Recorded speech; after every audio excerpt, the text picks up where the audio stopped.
Good afternoon, class.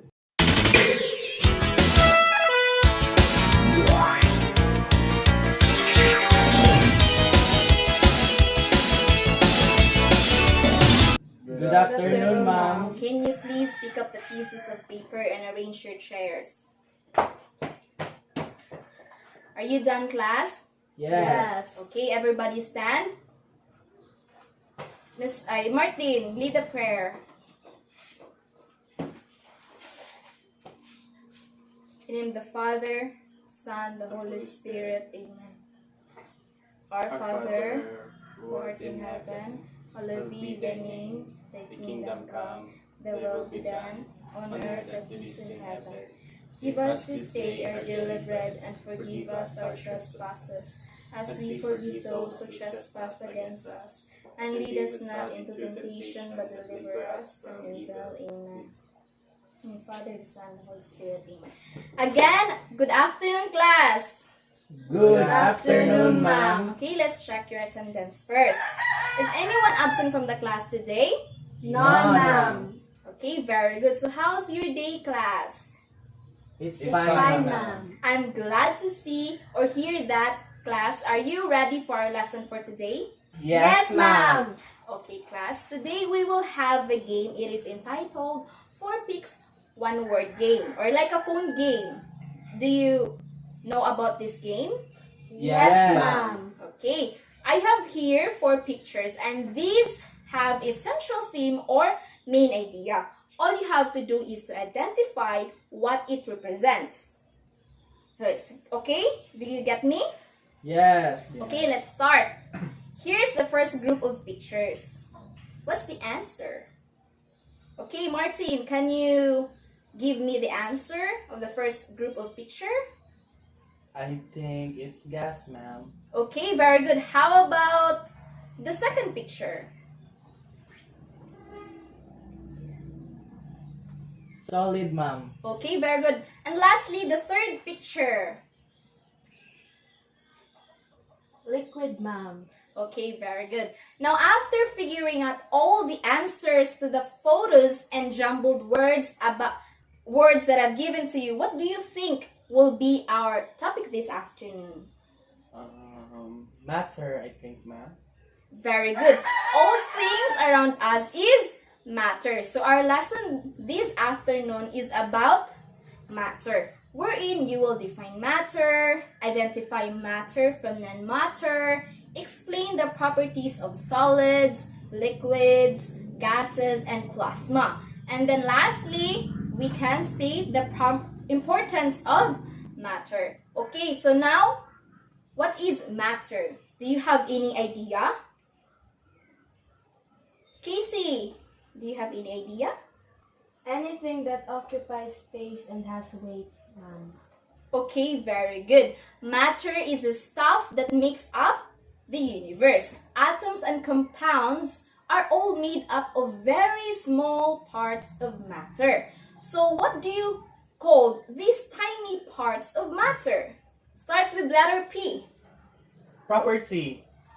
Particles, ma'am. Okay, very good. I have a question for you. Is air matter? Take this an example.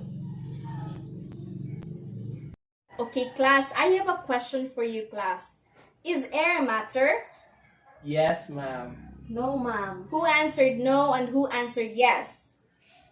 Oh, I think na-confuse mo yung na question. So, take this an example. Okay, since we don't have any materials here, I want you to imagine na lang, okay? Do you get me?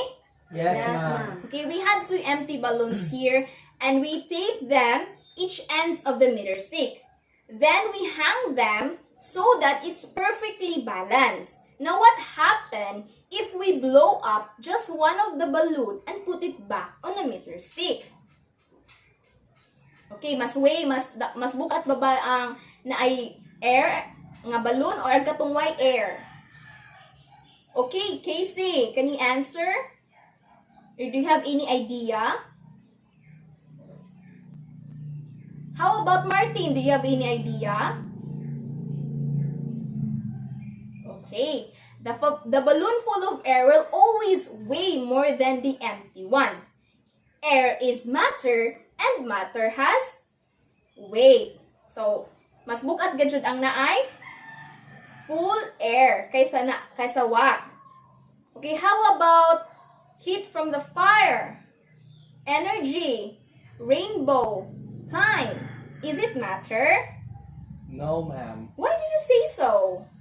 Martin, Because I cannot hold it and taste it. very good. Not everything is made up of matter. They don't have mass or don't take up space. They called it non-matter. They are not the types of matter, but forms of Energy. energy. Very good. So how can we distinguish one object from the other? Starts with letter P. Okay, Abu. Starts with letter P. True Okay, proper- Casey. Do you have any idea, Casey? How about Martin? True properties, ma'am. Okay, very good. Yes, through properties, we can distinguish quality of an object made of matter, like its color, the temperature, the shape, the size, and even the weight. So, any questions? No, ma'am. Clarifications? No. Okay, let's move on. We all know that matter comes in different form of states. So, what are these states? Me. Another idea? Solid. Okay, next. Liquid. Okay, next. Gas. The last one is starts with letter P. Plasma, ma'am. Very good. Okay, let's start with solid. Do you have any idea? Take this an example. The wall and the book. Usa mo diyong makita, usa diyong ma-observe sa solid. Definite shape ba siya? Definite volume ba siya? Or ijang shape ba? Ma-conform ba siya? Or sa man? Do you have any idea, Mr. I think, Martin? Solid, ma'am, has definite size and shape. Okay, that's correct. Solid is a state of matter characterized by particles and arranged to their shape and volume. They are relatively stable. They are tend to be packed together.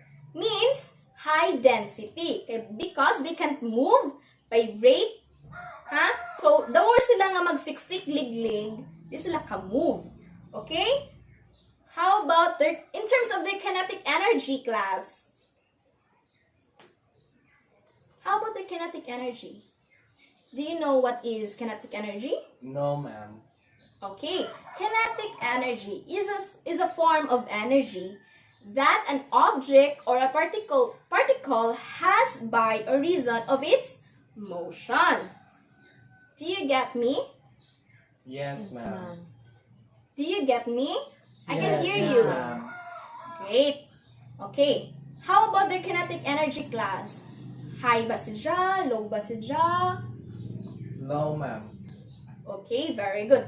In solid, the atoms have small vibration. They are fixed in their position. So, di man sila ka-move. So, low ilang kinetic energy. Kay, di sila move. Very good. Next is liquid. Can you give me its properties? Take this an example. A water bottle. For example, magdakog mag. When I pour the water sa akong mag, ma-conform ba yung shape? Ma-conform? Yes. Ang isang volume, makuhaan ba? No. No, very good. In particles of liquid, they are more loosely packed than in solid and are able to flow and move around each other, giving the liquid an indefinite shape. Therefore, the liquid will conform the shape of its container. Do you get me, class? Yes, ma'am. Okay. How about their kinetic energy? energy class? Is it high or low? They can move naman. How about their kinetic energy? High. High, very good. Okay, how about their kinetic energy class? Is it high or low? High. Why do you say so, Abu? Because the particles can move, slide past one another, ma'am. Very good. Liquids have more kinetic energy than solid because it's difficult to compress. So they can move and vibrate. So munang kuha niya high iyang kinetic energy. Next is, what's the next state of matter? Gas. Very good. So what do you think are the properties of gas? Take this an example. Oxygen, the balloon, the water vapor. What do you think is the properties of gases? Do you have any idea? Casey, do you have any idea? None? How about Abu? None. Martin? None. Okay, gases have 3 characteristics of properties. Number 1 is they are easy to compress. They expand to fill their containers and occupy for more space than the liquids or solids from which they form. Okay, how about their kinetic energy? Is it high or low? I think it's low, ma'am. Why do you say so? Who says low and who says high? Okay, in gas particles, they can move past one another. So, high iyang density. Because dako man sadya og kadaganan, dako sadya space. They can occupy or they can have a great deal of spaces between them. Munang high ilang kinetic energy. Take note that particles in gas are well separated with no regular arrangement. Any clarification? No, ma'am. So we already know the 3 states of matter. So what's the last one? Starts with letter P. Plasma. Okay, what do you know about plasma? Can you examples? Lightning, the stars, the auroras. None, ma'am. How about your idea, Abu? Do you have any idea? None. Casey, do you have any idea? Okay, go.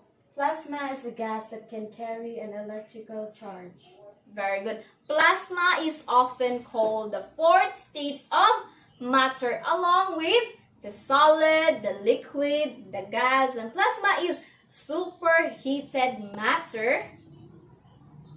Okay, class, in terms of their kinetic energy, is it high or low? High, ma'am. Why do you say so? Martin, do you have any idea? Because they can move freely.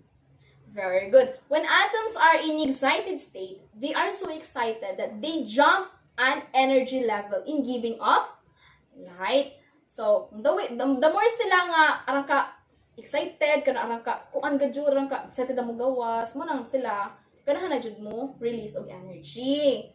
Okay, do you get me? Yes, ma'am. Okay, which state of matter does plasma most resemble? Do you have any idea? Is it liquid, solid, or gas? Which 3 of them ang most resemble sa plasma? Abu, do you have any idea? None. How about Martin? No. Casey? No. Okay, plasma is a state of matter that resembles a gas but has a certain properties that gases do not have. Like a gas, Plasma consists of particles of matter that can pull apart and spread out. Do you get me? Yes. Okay, class, do you have any question? Ma'am, what makes plasma different from other state of matter? Okay, plasma are a lot of like gases, but the atoms are different because they are made up of free electrons and ions of an element such as neon. And plasma is made up of groups of positively and negatively charged particles. So do you have any questions, clarifications? None, ma'am. Okay, let us now summarize our discussion for today. So what is matter, class? Anything that occupies space and has mass, ma'am. Great, now what are the states of matter? Solid, liquid, gas, and plasma. Okay, can you give me the properties and include their kinetic energy? Okay, starts with solid. Solid are tightly packed, usually in a regular pattern. Kinetic energy. High, low. Low. Okay, how about liquid? Liquid are close together with no regular arrangement. How about kinetic energy? The kinetic energy of liquid. Is it high or low? high. High. Okay, how about gas? Gases are well separated with no regular arrangement. Okay, their kinetic energy. Low or high? Higher. How about plasma? It's a gas that can carry an electrical charge. How about their kinetic energy? High. Highest. Okay, very good answer. So why is matter important? Can you give me states of the importance of matter? Martin, do you have any idea? No, ma'am. How about Abu? From the food that Okay. we eat, Okay, next. Another idea? Martin.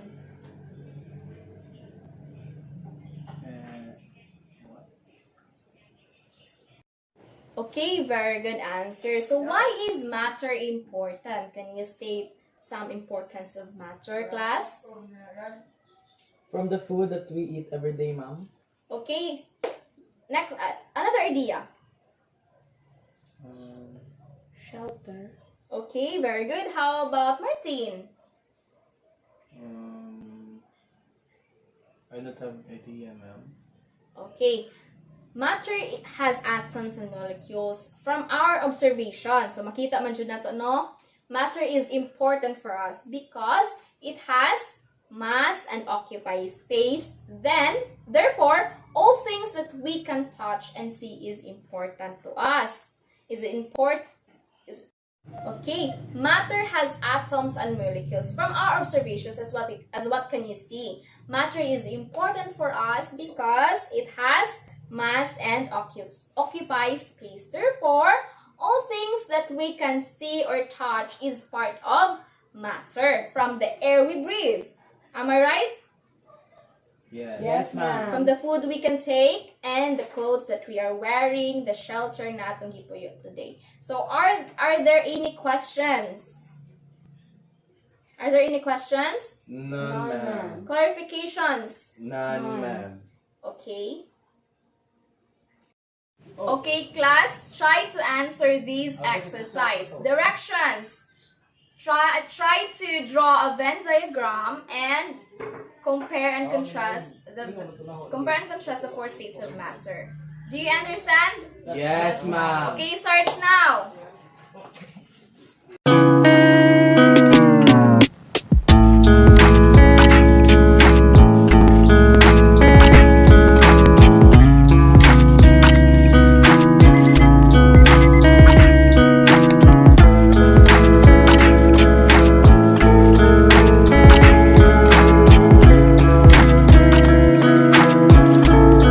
Okay, class, are you done answering? Yes, ma'am. Okay, who wants to recite their answer in front of the class.